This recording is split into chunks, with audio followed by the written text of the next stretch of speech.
How's it going, guys? S&E Project, and today I have another video on my map reading / land navigation series. This video is basically going to be on, just a refresher of the things you learned in the last video, and then I'm actually going to show you what they look like on the map. I'm not going to get to the more complicated things until later on, maybe this summer, after I get back from summer camp. I'm just going to do the basic stuff, refreshing your memory of things, and then just showing you guys what's on the map and those kind of things. So the first thing you guys need to know is the things you'll need, and I explained this in the last video, but I'm just going to refresh your memory just so you guys know exactly what you need. Alright, moving this stuff out of the way here. First thing you're going to need is obviously a map, and preferably you guys, this series is based on topographic maps, which have contour lines, and contour lines are those little things right there, those little squiggly lines. I don't know if you guys can see them, those little squiggly lines, and we'll get to those later on in the video, maybe in another video. So yeah, you'll need a topographic map, a protractor, and if some of you guys know what actual protractors look like, you'll notice that there is kind of a measuring tool missing on the outside. And for some reason, when I bought this, it was cut off. I bought this at an Army surplus store for 50 cents. Can you believe that? 50 cents. It's pretty cool. But anyway, the outer ring was cut off, and the person actually told me that it was cut off. So that's why he sold it to me for 50 cents. And that's actually a good thing, because I'm not going to teach you guys any of that stuff. That's more advanced things for shooting azimuths and stuff like that. But I'm just going to show you guys basic things and stuff like that.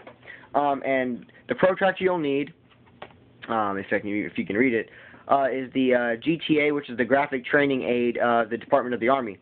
And this measures in 1/50,000 scale meters, 1/100,000 scale meters, which is this small one right here, and 1/250,000 square meters, and which is right here. Those are the three things that you'll need, but you'll mostly just need the 1/50,000 scale meters. But that's basically what the compass has on, the protractor has on it. So if you have those three things, then you'll know it's the right protractor. And most protractors are the same, so you don't have to worry about that. Next is you're going to have to choose a compass. But in this series, I'm going to show you how to do things on both compasses. So just in case you get one or the other, you won't have to worry about figuring out how to do it on the other compass. So I'll be showing you both of them in the same video whenever I get to the compasses. So just choose a compass, doesn't matter what, because I'll be teaching you both. And next you'll need sorry, you can't really see that, but a piece of paper. I prefer to use index cards because they're easier and they're more sturdy. They're sturdier than paper. And a pen or pencil. And I actually couldn't find a pencil today, so I'm using a pen at the moment, but you should use pencil because you're going to want to erase, stuff like that. But just for purposes right now, I'm not really going to be using a pen or a pencil. So just have a pencil, sorry. Do not use pen, I do not recommend it, but have a pencil. This is just here for visual aid. Alright, so now that you know the things that you'll need for this series, I'll put those aside and we'll get to the main thing of this video. Alright, so here's my trusty whiteboard, as you can see here. And also here's something that I drew out yesterday. And these are the basic terrain features up here on the top. And then you'll see this line going across, and these are the basic colors of a map. At the beginning of this video right now, I'm just going to be going over the things and showing you, just refreshing your memory pretty much.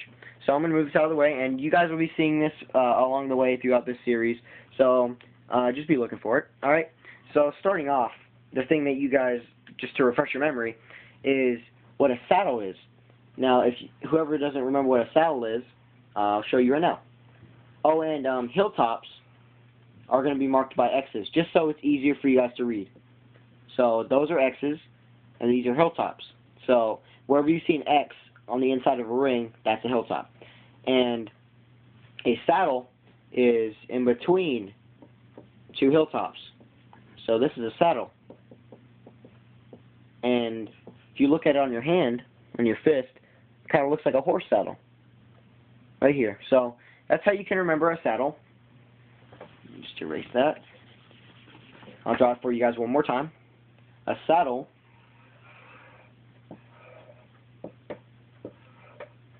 is in between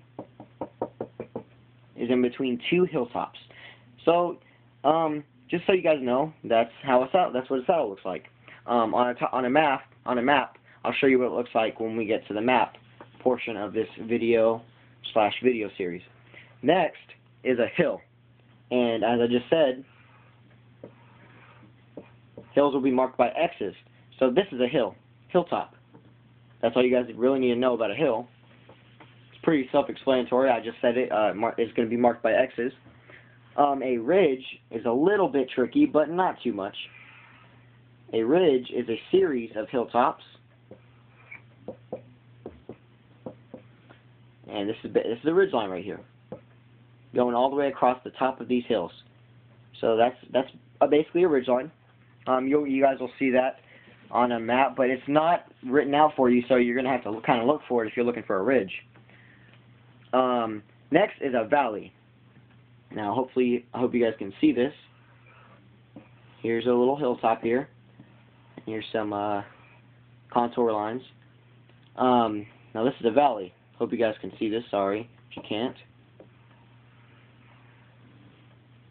A valley is in between two elevations. So, right here, say you see this area which ends. That shows you that you're hitting flat ground. This area right here is a valley. That's just because it's in between two hills, but it's not part of the elevation. So that's what a valley is. It might trick you because it kind of looks like a saddle, but remember, a saddle is part of an elevation. It's not right here. This area right here. Say this is the end. This shows where flat ground is. This is the saddle. Not down here. So, just so you guys know that's what a valley and a saddle is, the difference between them. Next is a depression, and on the topographic map, this is how you're going to see a depression. As I said in the last video, a depression is basically a circle, kind of like a hilltop, but it's not really a hilltop. It just looks like one with little lines on the inside, and that basically shows a depression, and a depression is where the ground basically sinks in. So kind of like a sinkhole, but that's how it would be marked on a topographic map. Next is a draw. Now a draw is a little bit tricky. So you'll see this right here, two little hilltops. It'll kind of cut in like this, and we'll get to cuts in a little bit. And then you'll kind of see like things going in like that. And you'll know it's a draw because this kind of looks like an arrow. And it's pointing upward towards the hilltop. Whether it be on either side. So if it's on either side, it's still, see, it's pointing towards the hilltops here. So that's how you know it's a draw. You know it's a draw if it kind of looks like an arrow, if you just put a dotted line in between it. And if it's going towards the hilltops, that's how you know it's a draw. And you'll most likely find water there. That's where it might have been eroded or something like that. That would create a draw. Oh, and one more thing about draws. This is actually kind of another terrain feature. It's called a spur. Let me fix that a little bit. So a spur basically shows whenever you get to the ground level, and this is a spur right here. This little area, actually all this right here, signifies that you're at ground level. So does this over here. That's also a spur, from what I understand. So if you come across someone explaining to you what a spur is, and I'm actually wrong, please disregard that. Everything else I do know for a fact is 100% right. So there you go. A cliff, and this is how it would look on a topographic map. There's the hilltop, and it would be where lines kind of touch together like that. And you see how they're all spread out over here, and then they just come into that one little area. This area right here is a cliff. And if you guys don't know what a cliff is, but you all should know what a cliff is, it's kind of like that. If there's a person up here, it kind of just drops off. That's a cliff. So that's what a cliff would look like on a topographic map. Is if you see like the, I'll draw it again. You see like here's the hilltop, and then you'll see contour lines come around, and they'll just touch in they'll touch in one spot. They might be really wide, and then you'll see that little touch right there. That little area is a cliff. So that's what a cliff would look like on a topographic map. Next is a cut, and this is not too tricky, but you have to kind of pay attention. So a cut would look like this. Say here's the hilltop. A cut would kind of look like this. It would look like kind of like a box or a bridge on a topographic map, and I'll explain to that in a little bit. But it would kind of look like that. And that signifies, like, it kind of looks like a depression on the inside, but that signifies where maybe construction workers cut into a hill and they built something there. So that's what a cut would look like. It was cut into a hill or a mountain. Okay, now a fill is a little bit different. Here's the best way I know. Say you have a railroad track, and I'll get to this when we get on the map. Say you have a railroad track, and then you have this bridge here. And I'll also get to this later on. So you have a bridge. A fill would be if they needed to fill in an area right here, construction workers saying. It would look like a depression on the outside, kind of. So you'd have those little lines on the outside, just like a depression. A depression, remember, is this up here. Remember, that's a depression. So you have the lines on the inside facing away from the area needing to be filled. So that's a fill. And just to tell you guys now, if I draw it and forget to do it, this is a bridge. That's a bridge. You'll see. That's how you'll see the bridge on the topographic map. All right. So those are the basic and minor terrain features, and the basic colors are red, which are highways and roads; blue, which is pretty self-explanatory, which is water; green, also self-explanatory, which is vegetation; brown, which is contour lines, which are those brown squiggly things you'll see on the map like this, kind of. You'll see stuff like that. Those are contour lines. And black, which are man-made objects. You'll see like, say, a church. I'm not positive if that's what a church looks like, but it's pretty similar. So those are the things you'll see. Alright, so now let's get to the map, and I'll show you guys just a few things before I cut the video off. This isn't going to be too long. I don't want it to be that long. So let me break out the map here. Alright, so first of all, I'm going to show you the bottom area here. The bottom area, here, I'll open the map completely, or halfway. So the bottom area right here is the blankest spot on the map. And down here you'll find things such as your measurements, and this map is measured in 150,000, 1/50,000 scale. So you'll find all your measurements down here, whether it be in meters, yards, statute miles, or nautical miles. And they're all right here.